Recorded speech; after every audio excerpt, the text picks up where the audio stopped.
ನಮಸ್ಕಾರ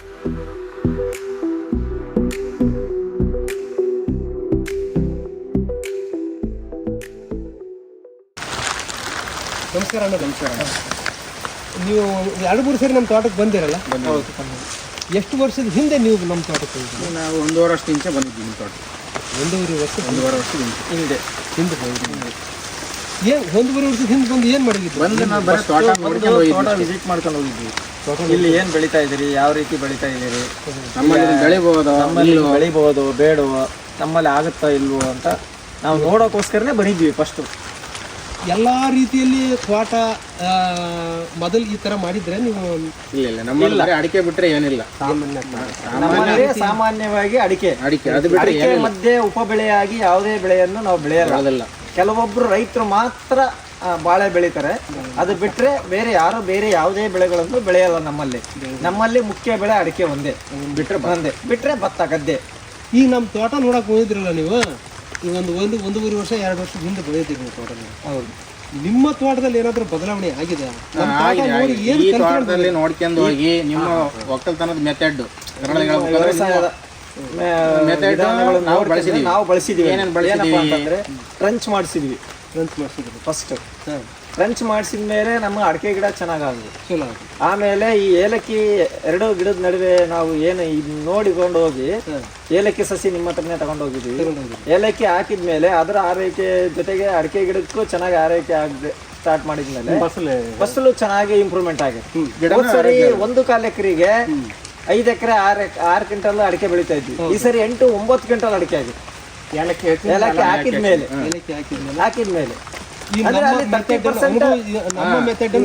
ಅಳವಡಿಸ್ಕೊಂಡ್ಮೇಲೆ ನಮಗೆ 30% ಗ್ರೋತ್ ಚೆನ್ನಾಗಿದೆ.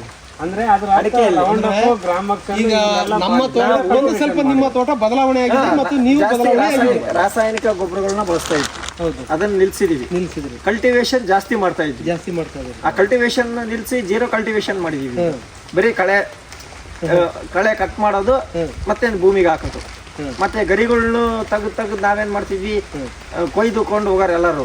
ಆ ಗರಿಗಳ್ನು ನಡುವೆ ಹಾಕಿ ಅದನ್ನು ಮಲ್ಚಿಂಗ್ ಮಾಡಿ ಅದನ್ನು ಉಪಯೋಗಿಸ್ತಾರೆ. ಅಂದ್ರೆ ಈ ವಿಡಿಯೋ ಮಾಡೋ ಉದ್ದೇಶ ಏನಂತಂದ್ರೆ, ಈ ನಮ್ಮ ತೋಟಕ್ಕೆ ಬಹಳಷ್ಟು ಜನ ಬಂದಾರೆ. ನಾವು ಸ್ವಲ್ಪ ನಿಮ್ಮ ತೋಟದಂಗೆ ಬದಲಾವಣೆ ಆಗಿದ್ದೇವೆ ಅಂತ ಸುಮಾರು ಜನ ಹೇಳಿದಾರೆ ನಿಮ್ಗೆ. ಅಲ್ಲ, ಆಗಿರೋದಂತೂ ನಿಜ. ಈ ನಮ್ಮ ವಿಡಿಯೋ ನೋಡುವ ರೈತರಿಗೂ ಕೂಡ ಅದು ಸ್ವಲ್ಪ ಅವರಿಗೆ ಹೋಗ್ಲಿ ಅಂತಂದೇಳಿ ನಿಮ್ಮ ಮಾತಾಡ್ತಾರೆ. ಅಲ್ಲ, ಒಳ್ಳೇದೇ. ಯಾಕಂದ್ರೆ ಇರೋ ವಿಚಾರನ ನಮ್ಮಲ್ಲಿಂದ ನಾವು ತಗೊಂಡೋಗಿರೋದು ದಾಲ್ಚಿನ್ನಿ ಗಿಡ ತಗೊಂಡೋಗಿದ್ದೀವಿ, ದಾಲ್ಚಿನ್ನಿ ಗಿಡ ಮತ್ತೆ ಜಾಯಿಕಾಯಿ ಗಿಡ ತಗೊಂಡೋಗಿದ್ದೀವಿ, ಜಾಯಿಕಾಯಿ, ಕಾಳುಮೆಣಸು, ಏಲಕ್ಕಿ. ಇಷ್ಟ ಐಟಮ್. ಕಾಳುಮೆಣಸು ಹೇಗೆ ಬಂದಿದೆ? ಕಾಳುಮೆಣಸು ಚೆನ್ನಾಗಿದೆ. ನಮ್ಮ ಏರಿಯಾಕ್ಕೆ ಕಾಳುಮೆಣಸು ಬರುತ್ತೆ. ಬೇರೆ ಕಡೆ ಮಾಡಿದ್ದಾರೆ. ನಾವು ಅದಕ್ಕಿಂತ ಹೆಚ್ಚಾಗಿ ಇಂಟ್ರೆಸ್ಟ್ ಇದಕ್ಕೆ ಜಾಸ್ತಿ, ಏಲಕ್ಕಿಗೆ ಜಾಸ್ತಿ ಇಂಟ್ರೆಸ್ಟ್ ಕೊಟ್ಟಿದ್ದೀವಿ. ಜಾಯಿಕಾಯಿಗೂ ಕೊಟ್ಟಿದ್ದೀವಿ. ಜಾಯಿಕಾಯಿ ಹಾಕಿದ್ವಿ. ಅಡಿಕೆ ತೋಟ ಬದಲಾವಣೆ ಆಗಿದ್ದು ನಿಜ.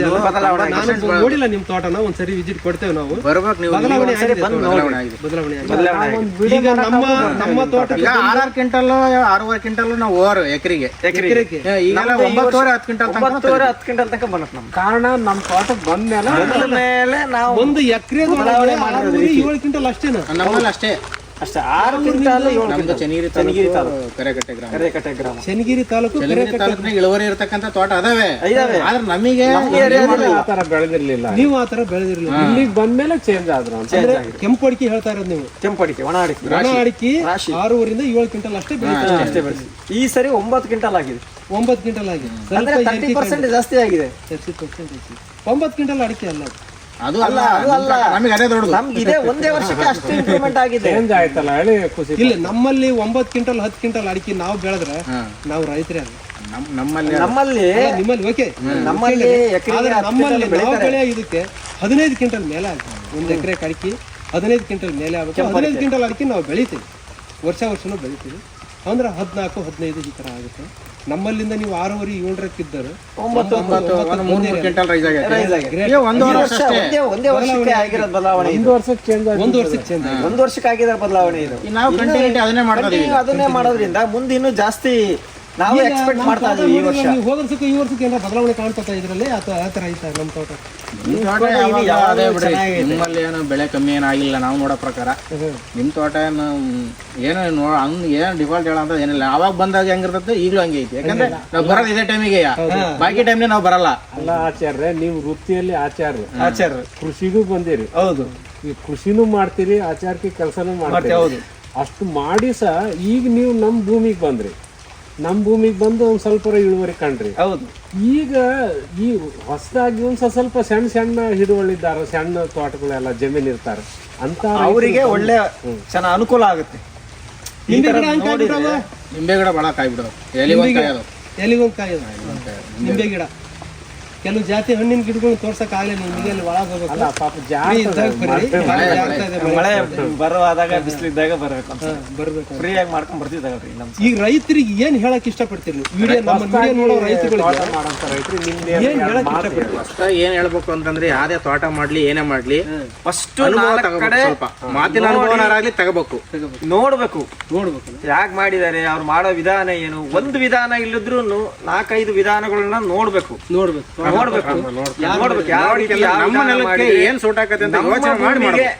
ನಮ್ಮ ಭೂಮಿಗೆ ಏನು ಅನುಕೂಲ ಆಗುತ್ತೆ ಆ ವಿಧಾನನೇ ನಾವು ಮಾಡ್ಬೇಕು.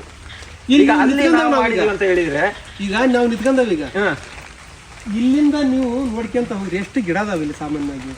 ನೀವೇ ಹೇಳ್ರಿ, ಇಲ್ಲಿಂದ ಇಲ್ಲಿ ತನಕ ಅಲ್ಲ, ಇಲ್ಲಿ ಸಮಗ್ರ ಬೆಳೆ ಪದ್ಧತಿ ಇದು. ನಾವು ಅದನ್ನೇ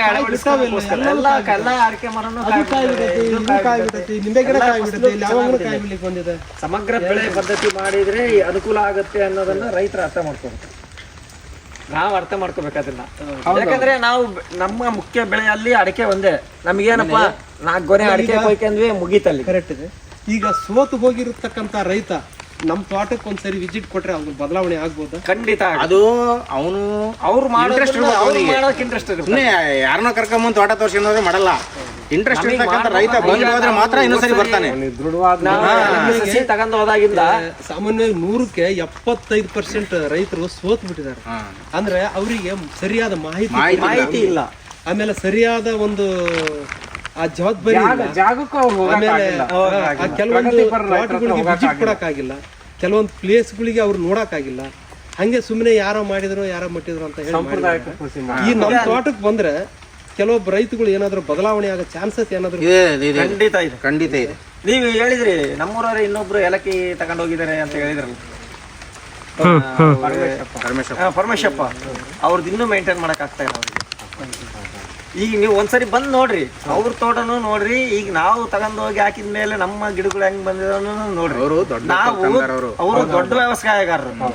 ನಾವು ಬರೀ ತಗೊಂಡೋಗಿ ಹಾಕ್ತಿವಿ, ಅದು ಬೆಳಿತೀವಿ ಅಂದ್ರೆ ತಪ್ಪದು. ಇಂಟ್ರೆಸ್ಟ್ ಬೇಕು.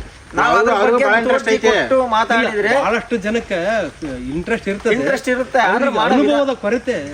ನಮಗೆ ತಪ್ಪಾಗಿತ್ತು ನಮ್ದು. ನಾವು ಇದರಲ್ಲಿ ಅನುಭವ ತಗೊಂಡ್ವಿ. ಈಗ ಹೋದ್ಸರಿ ಸ್ವಲ್ಪ ತಗೊಂಡೋಗಿ ಹಾಕಿದ್ದು ಸ್ವಲ್ಪ ನಾವು ಹಾಕೋ ವಿಧಾನ ತಪ್ಪು ಮಾಡ್ಕೊಂಡ್ವಿ.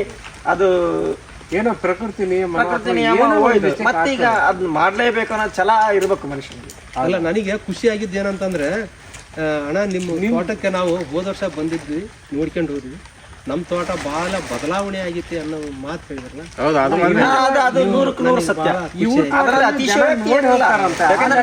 ಬಂದು ನೋಡಿದ್ಮೇಲೆ ಆ ತರ ನಾವು ವಿಧಾನ ಅಳವಡಿಸ್ಕೊಂಡಿದೀವಿ. ಇವಾಗ ಏನ್ ಮಾಡ್ತಿದ್ರ ಅಂದ್ರೆ, ಬೇರೆ ರೈತರು ನಮ್ ತೋಟದ ಹತ್ರ ಬಂದ್ರೆ 5 ನಿಮಿಷ 10 ನಿಮಿಷ ನಿಂತ್ಕೊಂಡು ನೋಡಿ ಮುಂದಕ್ಕೆ ಹೋಗ್ತಾರೆ. ಬದಲಾವಣೆ ಆಗಿದೆ, ಆಗ ಚೇಂಜ್ ಆದ್ರು ಅಂತ. ಇಲ್ಲ, ನಾವು ಬಹಳ ಈಗ ನಮ್ಮನ್ನ ನೋಡಿ ನಾವ್ ಹೇಳಿದ್ರೆ ಅಲ್ಲ, ನೋಡಿದಾಗ್ಲೇ ಗೊತ್ತಾಗುತ್ತೆ ಅದು ಬದಲಾವಣೆ ಆಗಿದೆ. ಅವ್ರವ್ರು ಯಾವ ರೀತಿ ದುಡಿತಿರ್ತಾರೆ ಆ ತರ ಅವ್ರು ಹೋಗ್ತಾನೆ ಇರ್ತಾರೆ. ಬಹಳಷ್ಟು ಜನ ವ್ಯವಹಾರ ಮಾಡಿದಾರೆ, ನಮ್ಮ ಹತ್ರ ಗಿಡ ತಗೊಂಡ್ ಹೋಗಿದಾರೆ, ಒಂದ್ ತೋಟ ನೋಡ್ಕೊಂಡ್ ಹೋಗಿದಾರೆ, ಏನೇನೋ ಮಾಡ್ಕೊಂಡು ಹೋಗಿದಾರೆ. ಕೆಲವು ಜನ ಸೋಲ್ತಾರೆ, ಕೆಲವು ಜನ ಗೆದ್ತಾರೆ. ಆ ಗೆದ್ದಿರೋ ಲೀಸ್ಟ್ ಅಲ್ಲಿ ನೀವು ಸಹ ಒಬ್ರು. ನಾವ್ ಇನ್ನ ಗೆಲ್ಬೇಕು ಅಂತ ಹೇಳ್ಕೊಂಡಿದೀವಿ. ನಾವು ಒಂದ್ ಸರಿ ನಾನು ಹೊಡೆದ ತಿಂದಿದ್ದೀನಿ ಇದ್ರ ಕಾಲಾಗೆ, ಫಸ್ಟ್ನೇ ಸರಿ. ಯಾಕಂದ್ರೆ ಅನುಭವ ಇಲ್ಲ. ಅಂತಂತ ಗಿಡಗಳು ಒಳ್ಳೆ ಚೆನ್ನಾಗಿ ಹೂವು ಐತೆ, ಒಳ್ಳೆ ಬೆಳವಣಿಗೆನೂ ಐತೆ. ಒಂದು ಹೂವೆಲ್ಲ ಬರ್ತಾ ಇದೆ. ಒಳ್ಳೆ ಸೆಪ್ಟೆಂಬರ್ ತಿಂಗಳಿಂದ ಜನವರಿ ತಿಂಗಳ ತನಕ ಕಾಯಿ ಕೊಯ್ಬೇಕು. ಸೆಪ್ಟೆಂಬರ್ ತಿಂಗಳಿಗೆ ಕಾಯಿ ಸ್ಟಾರ್ಟ್ ಆಗುತ್ತೆ. ಜನವರಿ ಫೆಬ್ರವರಿ ಮಟನು ಕಾಯಿ ಇರ್ತದೆ, ಏನ್ ತೊಂದ್ರೆ ಇಲ್ಲ. ಕಾಯಿ ಕೊಯ್ಯೋ ವಿಧಾನದಲ್ಲಿ ನೀವು ಒಂದ್ಸರಿ ಫೋನ್ ಮಾಡ್ರಿ, ಆ ಕಾಯಿ ಕೊಯ್ಯ ಯಾವ ರೀತಿ ಕೊಯ್ಬೇಕಂತ ಹೇಳಿ ನಾವು ಹೇಳಿಕೊಡ್ತೇವೆ ನಿಮಗೆ. ಮತ್ತೆ ಲಾಸ್ಟಿಗೆ ಈ ವಿಡಿಯೋ ಮುಗಿಸೋಣ. ಈ ಲಾಸ್ಟಿಗೆ ರೈತರಿಗೆ ನೀ ಏನ್ ಹೇಳಕ್ ಇಷ್ಟಪಡ್ತೀಯಣ್ಣ? ಯಂಗ್ ರೈತರು ಅಥವಾ ಹೊಸದಾಗಿ ಕಷ್ಟದಿಂದ ಫೇಲ್ ಆಗಿರೋ ರೈತರು, ಪಾಸ್ ಆಗಿರೋ ರೈತರು ಬೇಡ, ಫೇಲ್ ಆಗಿರೋ ರೈತರು ಫೇಲ್ ಆಗಿರೋ ರೈತರು ಅಂತಂದ್ರೆ ಅವರು ಚಲನ ಕಳ್ಕೋಬಾರ್ದು. ರೈತ ಯಾವಾಗಲೂ ಚಲ ಕಳ್ಕೋಬಾರ್ದು. ಅವ್ನು ನಾನು ಬೆಳೆದೇ ಬೆಳಿತೀನಿ, ನಾನು ಮಾಡೇ ಮಾಡ್ತೀನಿ ಅಂತಕ್ಕಂಥ ಮನ್ಸ ಇರ್ತಕ್ಕಂತಾನೆ ನಿಜವಾದ ರೈತ. ಫೇಲ್ ಆದ ಕೂಡಲೇ ರೈತ ಆಗಲ್ಲ. ಭೂಮಿ ಹಾಕಿದಾಗ ಕೆಲವೊಂದ್ಸರಿ ಹವಾಮಾನ ವೈಪರೀತ್ಯ ಆಗ್ಬೋದು, ಇಲ್ಲ ನಾವು ಮಾಡೋ ವಿಧಾನ ವೈಪರೀತ್ಯ ಆಗ್ಬೋದು, ಮತ್ತೇನಾದ್ರೂ ಒಂದು ಕಾರಣ ಹಾಳಾಗಕ್ಕೆ ಕಾರಣ ಒಂದೇ ಇರಲ್ಲ. ಆದ್ರೆ ಇದು ಹಾಳಾಗತ್ತಂತ ನಾವು ಸೋತಿವಿ ಅಂತ ಅಲ್ಲಿಗೆ ಬಿಟ್ರೆ ಅದ್ರಾಗೆ ಅರ್ಥ ಇರಲ್ಲ. ನಾವ್ ಏನ ಕಳ್ಕೊಂಡಿದೀವಿ ಅಲ್ಲಿ ಅಂದಾಗ ಅದನ್ನ ಛಲ ಬಿಡದೆ ಮತ್ತೆ ಅದನ್ನ ಇಂಪ್ರೂವ್ಮೆಂಟ್ ಮಾಡ್ಕೊಂಡು ನಾವೆಲ್ಲಿ ಏನ್ ತಪ್ಪು ಮಾಡಿದೀವಿ, ನಾವೇನ್ ಸರಿ ಮಾಡ್ಕೋಬೇಕು ಅದನ್ನ ಬದಲಾವಣೆ ಮಾಡ್ಕೊಂಡು ಮಾಡಿದಾಗ ಖಂಡಿತ ರೈತರು ಯಾವ ಕಾರಣಕ್ಕೂ ಸೋಲಕ್ ಸಾಧ್ಯನೇ ಇಲ್ಲ. ಆಮೇಲೆ ಬರೀ ಅಡಿಕೆ ಬೆಳಿತಕ್ಕಂತ ರೈತರಿಗೆ ಏನ್ ಹೇಳ್ಬೇಕು ಅಂತಂದ್ರೆ ವಿಶೇಷವಾಗಿ ಬೇರೆ ಏನಾದ್ರು ಉಪಬೆಳೆ ಬೆಳೀರಿ ಅಂತ ಹೇಳಕ್ ಇಷ್ಟಪಡ್ತೀನಿ. ಯಾವಾಗ್ಲೂ ಅಡಿಕೆ ಬೆಳೆ ಒಂದೇ 4 ಗೊನೆ ಕೊಯ್ಕೊಂಡ್ವಿ, ಅಲ್ಲಿಗೆ ಮುಗೀತು ನಮ್ದು ಅಡಿಕೆ, ಮತ್ತೊಂದು ಸ್ವಲ್ಪ ಗೊಬ್ಬರ ಹಾಕಿದೆ, ನೀರ್ ಹಾಕಿದೆ ಬಿಟ್ಟರೆ ಅದು ಮಾಡಬೇಡ್ರಿ. ಉಪಬೆಳೆ ಏನಾದ್ರೂ ಬೆಳೆಗಳನ್ನ ಬೆಳೀರಿ. ಕಾಡು ಕೃಷಿ ಮಾಡ್ಲಿಕ್ಕೆ ಆದಷ್ಟು ಸಮಗ್ರ ಕೃಷಿ ಮಾಡುವಂತ ಒಂದು ಬೆಳೆ ನಮಗೆ ರೈತರಿಗೆ ಈ ಸರಿ ಅಡಿಕೆ ಕಮ್ಮಿ ಆಯ್ತಂದ್ರೆ ಕೆಳಗಡೆ ಏನಾದ್ರೂ ಒಂದು ಫಸಲು ಇತ್ತು ಅಂದ್ರೆ ಅದು ಮೇಂಟೈನ್ ಆಗುತ್ತೆ. ಉಪಬೆಳೆಗಳನ್ನ ಬೆಳೀತಾ ಇದ್ರೆ ನಾವು ರೈತರು ಬದುಕಕ್ ಸಾಧ್ಯ. ಇವತ್ತಿನ ಕಾಲದಲ್ಲಿ ಸೀಸನ್ ಅಲ್ಲಿ ಆದಾಯ ಅಂತಂದೇಳಿ ಅಡಿಕೆ ಸಿಗುತ್ತೆ. ಅದು ಮತ್ತೆ ಇನ್ನ ಈಗ ಒಂದ್ ಸೀಸನ್ ಸ್ಟಾರ್ಟ್ ಆದ್ರೆ 4 ತಿಂಗಳು ಅಡಿಕೆ ಕೆಲಸ ಇರುತ್ತೆ, ಮುಗಿತಲ್ಲ. ಇನ್ನು 8 ತಿಂಗಳು ಏನು ಕೆಲಸ ಇರಲ್ಲ ಅದರಲ್ಲಿ. ಈ 365 ದಿವಸನೂ ಇದರಲ್ಲಿ ಕೆಲಸ ಇರುತ್ತೆ, ಇದರಲ್ಲಿ ಆದಾಯ ಇರುತ್ತೆ, ಫಸ್ಟ್ ಬರ್ತಾ ಇರ್ತದೆ, ರೈತರು ಹಾಗೆ ಬೆಳೀಲಿ ಅನ್ನೋದು ನಮ್ಮೆಲ್ಲ ಆಶೆ ಇರೋ ರೈತರುಗಳಿಗೆ. ಎಷ್ಟು ಜನಕ್ಕೆ ಒಳ್ಳೇದಾಗ್ತದ ಆಗ್ಲಿ. ನಾವೆಲ್ಲ ಅಂದ್ರೆ ನಿಮ್ಮ ಕರ್ಕೊಂಡ್ ವಿಡಿಯೋ ಮಾಡೋ ಉದ್ದೇಶ ನನಗೆ ಒಂಥರ ಬಹಳ ಖುಷಿ ಆಯ್ತು. ನೀವು ನಿಮ್ ತೋಟ ಜನ ನೋಡಕ್ ಬಂದಿದ್ದಾರೆ. ಆಮೇಲೆ ನಾವು ಏಲಕ್ಕಿ ಹಾಕಿದ್ಮೇಲೆ, ದಾಲ್ಚಿನ್ನಿ ಹಾಕಿದ್ಮೇಲೆ ನಮ್ಮ ತೋಟಕ್ಕೆ ಬರೋ ಹಾಕಿದ ಕುಟ್ಲೆ ಯಾರು ಬಂದಿಲ್ಲ, ಬಹಳ ನೆಗೆಟಿವ್ ಮಾತಾಡಿದ್ರು. ಈಗ ಹೇಳಕತ್ತೀನಿ ನೋಡು, ವರ್ಜರ್ ನೆಗೆಟಿವ್ ಬಂದ ಫಸ್ಟ್. ಏನು ಬೆಳೆಯಲ್ಲ ನಾವು ಹಾಕಿದಾಗ ಬಹಳ ಜನ ನೆಗೆಟಿವ್ ಮಾಡಿ ಫಸ್ಟ್ ಸೋಲ್ಬೇಕು ಮನುಷ್ಯ.